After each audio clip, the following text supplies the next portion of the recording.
and today we are creating a crazy hair craft. Step number 1, find an old magazine or a newspaper and look for somebody facing straight onto you. It's really important they're not looking at the side and you see their whole face front on. Once you're happy with your picture, let's start to cut it out.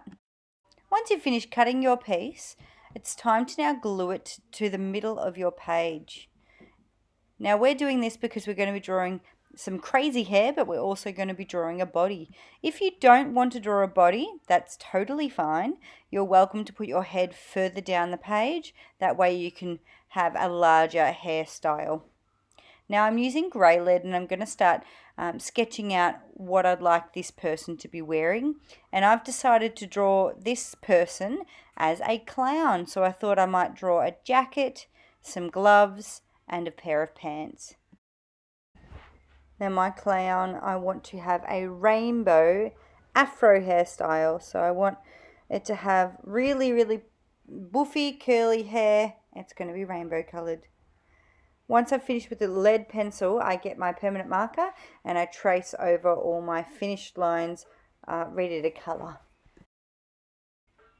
Time to rub out all of that grey lead pencil underneath and let's get started on our colours. Now today I'm using the colours red, orange, yellow, green, blue, purple and pink.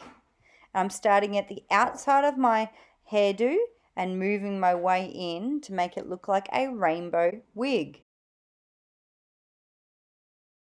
Now that I've finished my crazy hair, it's time to draw the clown's outfit, and I've decided to go with a polka dot top and stripy pant theme. Now you're welcome to add a background to your clown. I like to keep mine white, and that's it. Tutto finito.